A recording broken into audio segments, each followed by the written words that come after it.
मैं आपको सूरदास की झोंपड़ी के संबंध में आज पढ़ाएंगे। तो इसमें तो इसमें सबसे पहले हम इनके जो लेखक प्रेमचंद जी हैं इनके विषय में बात करते हैं।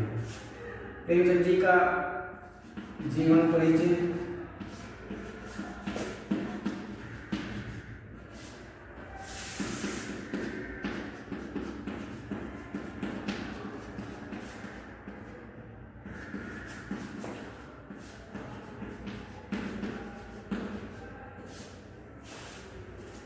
साहित्यिक परिचय, रचनात्मक गतिविधियां,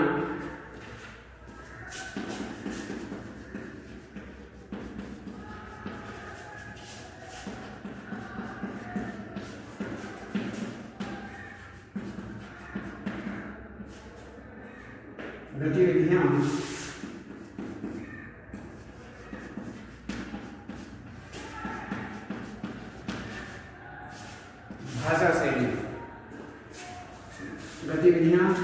भाषा शैली, और उसके बाद आपको हम बताएंगे पाठशालांश।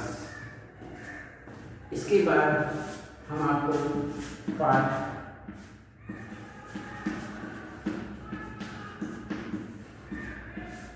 सारांश बताएंगे। इसमें अब हम देखते हैं सूरदास जी के विषय में। सूरदास, ये जो आपका प्रस्तुत पाठ है, इसके अंतर्गत सूरदास की झोंपड़ी महान साहित्यकार प्रेमचंद के प्रसिद्ध उपन्यास रंगभूमि का एक हिस्सा है। इसके विषय में ही हम आपको बताते हैं। प्रेमचंद जी का सबसे पहले हम जीवन के विषय में बात करते हैं कि प्रेमचंद जी का जो जीवन है, इनके जीवन के विषय में कहते हैं कि कलम के सिपाही कहे जाने वाले कथा सम्राट प्रेमचंद का जन्म 31 जुलाई 1880 को उत्तर प्रदेश के वाराणसी जिले के लम्ही गांव में हुआ।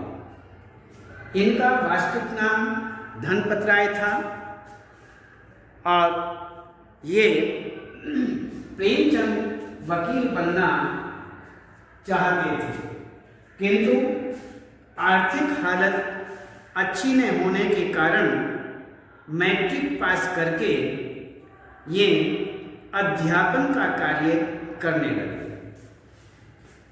इन्होंने इतिहास विश्वविद्यालय से इलाहाबाद विश्वविद्यालय से अंग्रेजी, पर्शियन और इतिहास विषयों से स्नातक की परीक्षा उत्तीर्ण की। महात्मा गांधी के विचारों से प्रभावित होकर असहयोग आंदोलन के दौरान नौकरी से इन्होंने इस्तीफा दिया और त्यागपत्र देकर ये पूर्णतः लेखन कार्य से जुड़ गए। अर्थात लगातार इन्होंने लेखन कार्य करना प्रारंभ कर दिया। तो इसी प्रकार से वर्ष 1903 में बनारस से प्रकाशित आवाज ए खल्क नामक उर्दू साप्ताहिकी में इनकी प्रथम रचना ओलिवर टॉमवेल छपी। वह उर्दू लेख था।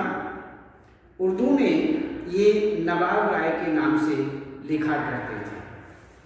इनकी प्रथम कहानी संग्रह सोजे वतन, जो उर्दू में है, सोजे वतन को तत्कालीन अंग्रेजी सरकार ने जब्त कर लिया। इससे प्रेमचंद की पहचान देश भर में हो गई। इस घटना के बाद ये प्रेमचंद के छद्म नाम से हिंदी में रचना करने लगे और आगे चलकर इसी ही नाम से यह विख्यात भी हुए। तो 8 अक्टूबर 1936 को इस महान लेखक का निधन हो गया। तो इसी प्रकार से 1880 से 1936 तक इनका जीवन चला। तो इस प्रकार से हम ये देखते रहे कि इनका जीवनी इस प्रकार से बताई जाती है। तो साहित्यिक परिचय के अंतर्गत प्रेमचंद ने अपनी रचनाओं के माध्यम से समाज के सभी वर्गों का चित्रण किया। राष्ट्र के सच्चे और समर्पित साहित्यकार के रूप में अपनी जिम्मेदारियां निभाते हुए एक और ये अपनी रचनाओं से लोगों में देश प्रेम की भावना जगा रहे थे, और तो दूसरी ओर मजदूरों, किसानों, दलितों, नारियों की दयनीय दशा तथा जाति प्रथा, बाल विवाह, विधवा विवाह जैसे सामाजिक विषयों को अपनी लेखनी में स्थान देकर समाज सुधार के कार्य को बढ़ावा दे रहे थे। इन्होंने हंस, माधुरी, जागरण, मर्यादा आदि पत्रिकाओं का सफल संपादन भी किया। रचनात्मक गतिविधि, ये इनका साहित्यिक परिचय हुआ, और रचनात्मक गतिविधियां 8 भागों में प्रकाशित मानसरोवर तथा 2 भागों में प्रकाशित गुप्तधन कहानी संग्रह में इनकी लिखी हुई लगभग 300 कहानियों को सम्मिलित किया गया है।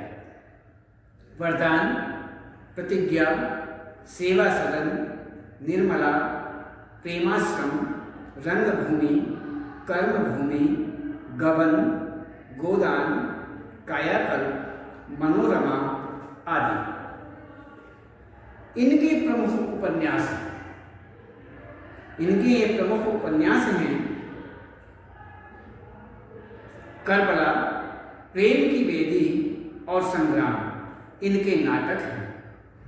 कुछ विचार, साहित्य निबंध तथा 3 भागों में प्रकाशित विविध प्रसंग, रचनात्मक गतिविधियां, साहित्यिक और राजनीतिक निबंधों का यहाँ पर संग्रह है।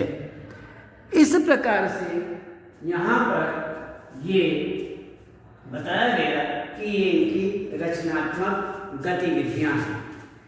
तो इसमें हम देखते हैं भाषा शैली के अंतर्गत।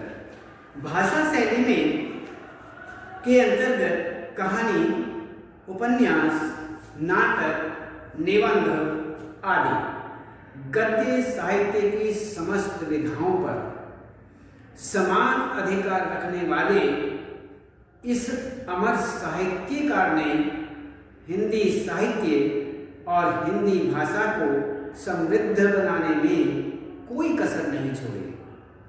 इनकी भाषा सहज, सजीव तथा मुहावरेदार तथा बोलचाल के निकट मानी जाती है। हिंदी भाषा को लोकप्रिय बनाने में इनका विशेष योगदान है। इन्होंने अपनी रचनाओं में संस्कृत शब्दों के साथ साथ उर्दू शब्दों के प्रयोग को भी समान रूप से महत्व दिया। इस प्रकार से यहाँ पर ये भाषा प्रेमचंद जी का जो जीवन है, साहित्यिक परिचय है, वह इस प्रकार से। तो जीवन परिचय, साहित्यिक परिचय और रचनात्मक गतिविधियाँ और भाषा शैली आदि। तो इसमें हम ये देखते हैं कि सूरदास जी जो हैं उन्होंने इस पाठ के अंतर्गत क्या बताने का प्रयास किया है। तो कहते हैं कि जो ये प्रस्तुत पाठ है सूरदास की झोपड़ी, ये महान साहित्यकार प्रेमचंद के प्रसिद्ध जो उपन्यास रंगभूमि है उसका एक हिस्सा है। एक हिस्सा बताया गया है, एक हिस्सा है जिसका मुख्य पात्र सूरदास नामक एक अंधा भिखारी है। सूरदास नाम का एक अंधा है, भिखारी है, वह इसका मुख्य पात्र माना जाता है। तो इसमें ईर्ष्या, द्वेष और बदले की भावना से दूर रहकर वह हर स्थिति में अपने चरित्र और व्यक्तित्व को बनाए रखता है। हर प्रकार से वह इन झगड़ों से दूर रहता है, ईर्ष्या, द्वेष और बदले की भावना से दूर रहता है। वह इनसे सबसे अलग रहने का प्रयास करता है और दूर रह करके वह हर स्थिति में अपने चरित्र और व्यक्तित्व को बचाए रखता है, बचाने का प्रयास करता है और बचाए रखता है। परंतु पाठ में भैरव को खलनायक के रूप में चित्रित किया गया है। एक खलनायक है, उसे खलनायक भैरव नाम का एक पात्र है। उस भैरव नाम के पात्र को इस कहानी के अंतर्गत यहाँ पर एक खलनायक के रूप में प्रस्तुत किया है। तो ये जो खलनायक है, इसे खलनायक के रूप में चित्रित किया जब उसकी पत्नी सुभागी और सूरदास के संबंधों की चर्चा आम होने लगती है। कहते हैं कि सूरदास और भैरव की पत्नी जो सुभागी है, उसकी संबंधों की जो चर्चा है वो आम होने लगती है, इधर उधर फैलने लगती है। तो इस बीच तब सूरदास को बदला लेने की नियत से वह तब कहते हैं कि सूरदास से बदला लेने की भावना से वह उसकी झोंपड़ी जला देता है। उसी बीच होता है कि जब इस प्रकार जो भैरव की पत्नी सुभागी है और सूरदास, अंधा सूरदास जो है, जो अलग रहता है, अपनी झोंपड़ी बना करके रहता है, वह दोनों के संबंधों के विषय में चर्चा फैलने लगती है, चर्चा होने लगती है। तो उसमें भैरव जो है बदला लेने की नियत से उसकी झोंपड़ी जो है, सूरदास की झोंपड़ी को जला देता है। इस प्रकार से और उसके द्वारा जमा किए गए रुपयों की जो पोटली है उसे भी वह चुरा लेता है। इस प्रकार से जितने भी उसने पैसे इकट्ठे किए थे वो सारे के सारे उस पोटली को चुरा लेता है। कौन? भैरव। तो इसी प्रकार से यहाँ पर भैरव को एक खलनायक के रूप में यहाँ पर प्रस्तुत किया गया है। तो इस प्रकार ये जो कथा है, इस कथा में निराशा को आशा से, निराशा जो है उसको आशा से, घृणा को प्रेम से जीतने की सीख दी गई। कहते हैं जो इसमें निराशा है, उस निराशा, कितनी भी निराशा हो लेकिन आशा को छोड़ना नहीं चाहिए।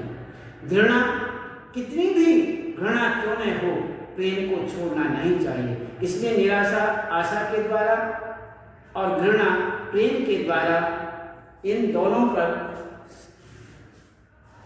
जीतने की इसमें सीख दी गई है। अर्थात इनको हम हरा सकते हैं, इन्हें जीत सकते हैं। तो इस प्रकार से यहाँ पर जो बताया गया है वो यही बताया गया है कि हर प्रकार से हम जो हैं, यदि इनसे जीतना चाहते हैं, इससे इस प्रकार के सीख देना चाहते हैं, तो इस पाठ के अंतर्गत सूरदास और भैरव के विषय में आप इस प्रकार देखेंगे। तो ये हुआ हमारा प्रेमचंद का जीवन, साहित्यिक जीवन अर्थात जीवन परिचय, साहित्यिक परिचय, रचनात्मक गतिविधियाँ, भाषा शैली, पाठ का सार, सूरदास की झोंपड़ी का जलना। इसमें अब आगे देखते हैं किस प्रकार से हम आगे बढ़ते हैं। इसमें क्या होता है कि यह देखते हैं कि पाठ का जो सार है, इस पाठ के सार के अंतर्गत हम इसको कुछ शीर्षकों के अंतर्गत लेंगे। सूरदास की झोंपड़ी का जलना,